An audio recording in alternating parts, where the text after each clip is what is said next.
Hi, and welcome to Parenting in Hindsight, where we explore what parents and kids wish they had known sooner. I'm Jenny, and I'm here with my daughter Sarah. In today's episode, we're going to talk about the challenges of being the firstborn or oldest child, which Sarah is. We're going to talk also about how I, as the mom, handled things after her sister Maggie was born, and what was that experience like for Sarah as a toddler, as early as she can remember, and throughout various stages of her life. And we're going to talk about looking back in hindsight, in the rearview mirror, what would we do differently now that we have more information looking back. So I'm Jenny, as I said, and I was a stay-at-home mom for 10 years. I was home with my two daughters, and then I went back to work in middle school. Sarah was an only child for almost 3 years, and then her sister Maggie was born when Sarah was just shy of 3 years old. So Sarah, I'd like you to introduce yourself and say hello to the audience. Hi everyone, I am Sarah. I am the oldest child. I'm now 24, going on 25. Living in New Jersey, away from home, which is Pennsylvania. Awesome. And did you go to college?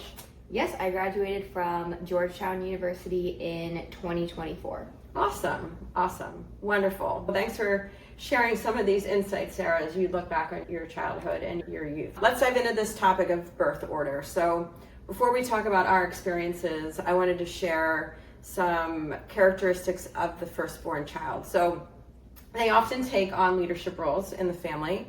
They tend to be more responsible and achievement oriented. They may experience what they perceive as higher expectations from the parents to be successful. They often exhibit traits of perfectionism and conscientiousness, and they're typically more cautious and, let's say, less rebellious than their younger siblings tend to be. Sarah, do any of these characteristics resonate with you? I would say maybe the more cautious, a little bit more afraid to go out on a limb than the younger sibling would be. Like, I was always more careful, more thoughtful than my younger sister, who was a little bit more free-spirited.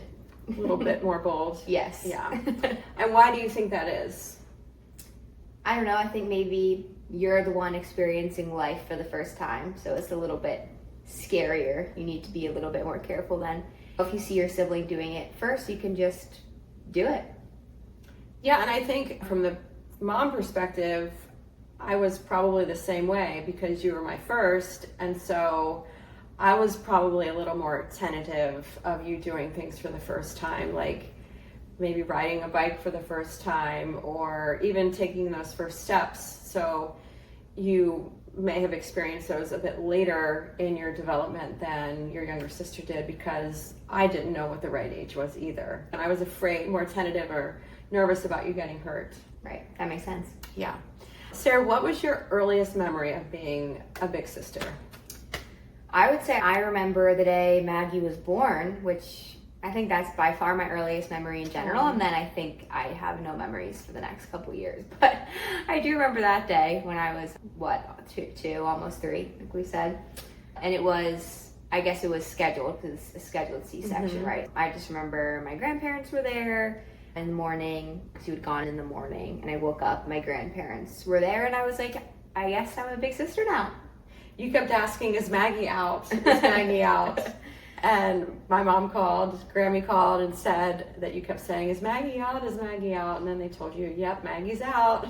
Yeah. And you wanted to go right to the hospital and meet her. Yeah, I remember going in the hospital and seeing, we must have walked past the NICU or something. Maybe just the nursery area. Something where there was a whole bunch of babies in the incubator things. And I was like, oh my gosh, my sister's in one of those. And I was so scared. Then we got into the room and she was there with you. And I felt so much better. That's really remarkable that you remember that. I don't know. I don't really remember much more about the day. I just remember seeing the babies. And they might have even just been in little bin bed thing, but I was like, oh my gosh, I need to go find her. Oh, that's really sweet. That's really sweet. For parents that are watching who are maybe in the stage of getting ready to have their second or third child, I went through this period towards the end of my second pregnancy with Maggie, where I started to get really I'm not sure how you would describe it, just anxious about sharing the love that I had for Sarah with another child, because I just couldn't imagine loving anything else as much as I loved Sarah. And so I shared this sentiment with one of our friends who was a little bit older than us, who had a son and a daughter. His name was Phil. And I said, Phil, how do we do this? How do you share that love? And he said, you are not even going to really remember this conversation as soon as Maggie is born. It's that love just multiplies. It's not divided. It just multiplies. And he gave me wonderful advice to both my husband and me. He said, take those feelings and write a letter to Sarah before she's born, while she's the only child.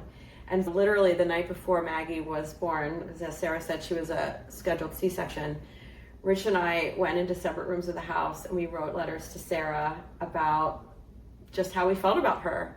And years later, I think it was after you graduated from high school, we gave you the letters. Do you remember that? Yeah, I remember reading and they were so sweet. Yeah. Yeah, and Phil was right. As soon as the second child is born, it's not an issue at all. It's just that love magnifies and grows. It's not divided. Yeah. So just sharing that advice, I thought I've given that to lots of parents who, over the years, who are having their second child and kind of had similar sentiments. So when that second child is born, and we described those characteristics already of that firstborn child, they are used to having all the attention from their parents. And now that attention does get divided. The love doesn't get divided, but the attention from mom and dad certainly does get divided. And so sometimes there are behavior issues with that firstborn child because they're feeling a little bit jilted, basically, and might be a little bit jealous. They might have some feelings of abandonment. And one of the ways that you can tackle this is to carve out some one-on-one time with the oldest child. And that can be with you, mom, or with dad, or even with grandparents, really giving that special time and making them feel extra special. So Sarah, when Maggie was born, I think a couple days before, we had given you a Big Sister t-shirt and a Big Sister doll. Do you remember that by any chance? I don't think I know the pictures of me in the shirt. I don't think I actually remember.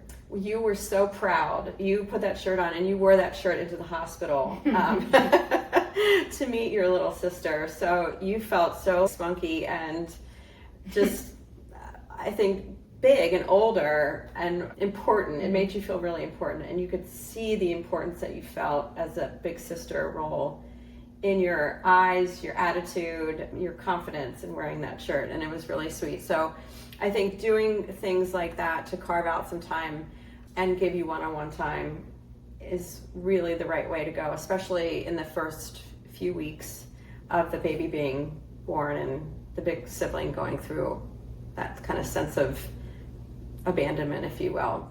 Sarah, do you remember being upset, being the older child? Not just maybe the first memory that you can think of being upset, or then as you got a little bit older and you had this younger sister trailing around? I don't remember feeling upset at the beginning. I don't remember ever actually feeling upset. I remember feeling proud of being a big sister more. When, as I got older, maybe there were times when I was feeling upset about ways that she was treated differently than I was being the second one, but that was much later than in the beginning. Let's unpack that a little bit. What do you mean she was treated differently?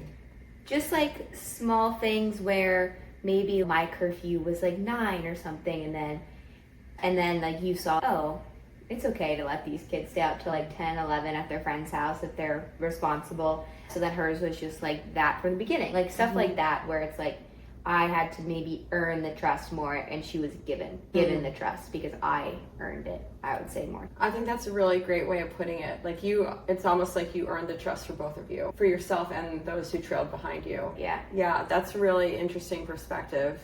Do you think you had you were given any special treatment for being the oldest, in a positive way and potentially in a negative way?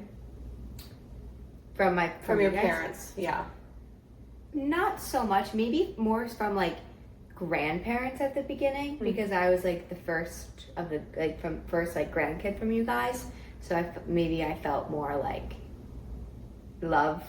I thought from them, but I don't think that's probably actually true, but I feel like I was like the golden older. That's good. Yeah.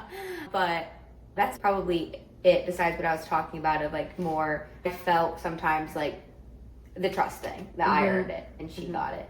Yeah, it's a really profound thing to say, and I think that comes with hindsight and looking back. So thanks for same thing with school, but it could definitely be positive or negative depending on who your older sibling is and how they were in school. But I feel like I was a pretty good student and well behaved to my teachers, so Maggie automatically was like, the teachers all loved her when she got there because they liked me.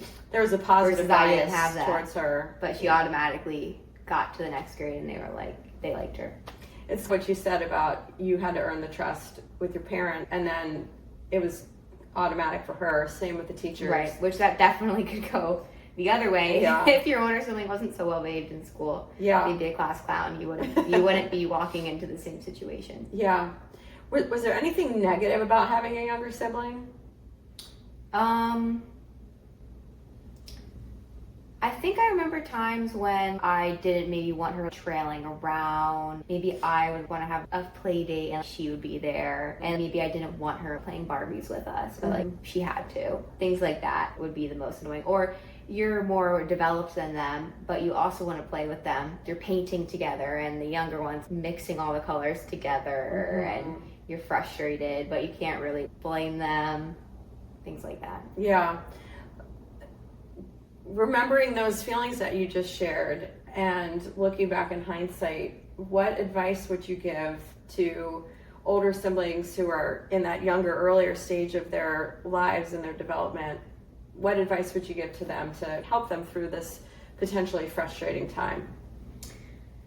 I would say that the positives of having a younger sibling definitely outweigh any of those frustrating moments at the beginning, because you'll have a friend for forever and they'll eventually catch up to you in maturity and age. Not actually age, but you eventually get to be on the same emotional development level, and then you can actually relate to each other more than you can at the beginning. That's great.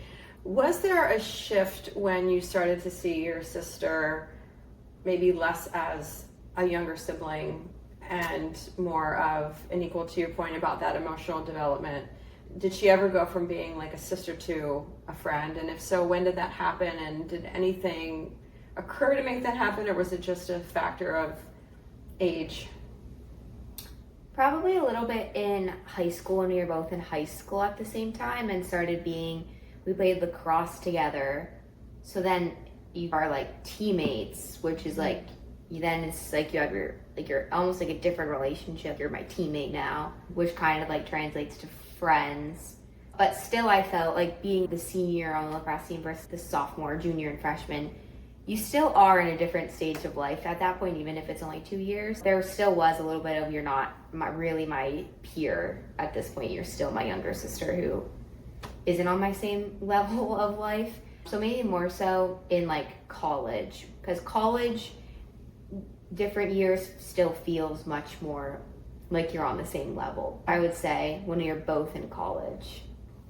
That's really interesting that you say that, because I, as your mom, I saw that shift when you two were in college, because you're both away from home and you're basically living on your own. And to me, that's when I noticed you two forming a different relationship and one more of friends. I was so surprised in a very positive way when you and a group of your friends went to visit Maggie at her college, and you road tripped out there and spent the weekend. I was just delighted as the mom to see that friendship blossoming with your sister. Yeah, I think in college, once you're both going through the same thing, you're more on the same level in a lot of ways.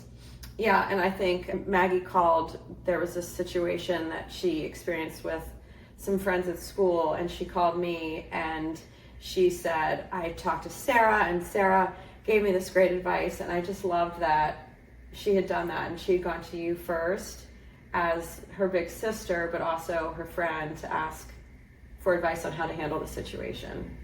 Yeah, definitely. At this stage of your life, it's clear to me as your mom, but I want the listeners to understand and the viewers to understand what relationship you have today with your sister. How would you describe your relationship today in your 20s? Yeah, I would say we're friends. I'd say she's one of my best friends at this point. We don't get to see each other that much because we don't live together, but it never feels like we're apart. So that's something I think that all parents aspire to, have their children be friends. And best friends would be the ideal situation. What advice do you have for parents to help foster that positive relationship with your sister? Do you have any things that they shouldn't do or things that they should do? Because that's something that really every parent wants their children to get along. Yeah, I think just remember it gets better. I think it was probably rocky for a while when we were young. Maybe you could share some of that. Like, we argued a lot. That, yeah, we would drive you crazy arguing, and I think that's just so normal for young kids. But as a parent, it's probably hard to see that, and you're probably like, will they ever be friends? Yeah, I remember, especially when we were in the car, it seemed like that's where the fighting would erupt, in the back seat, and I'm trying to drive the car. And I remember pulling over and just being really at my emotional wit's end and wanting to cry because I was so heartbroken that my kids were fighting. And it was frustrating to try to drive, fighting and poking and bickering with each other in the back seat. And I remember thinking, will my kids ever be friends? And if there's anything you can advise parents to, like, if there's anything you can remember that we did right or that we did that wasn't helpful, I'm sure parents would love to hear what you have to say in hindsight. In hindsight, I feel like you just have to let it happen and work its way out.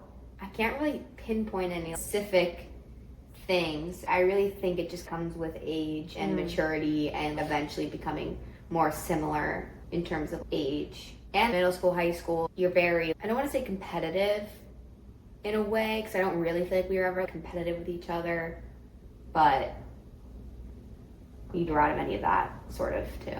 Good. That's great to hear.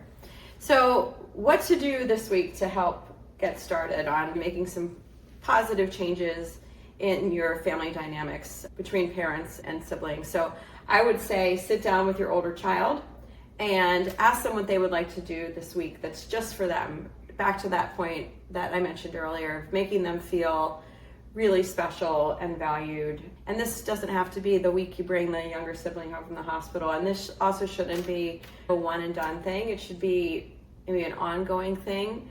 You can do this together. Both parents do something special with the older child, and it could be as simple as reading a story together before bed.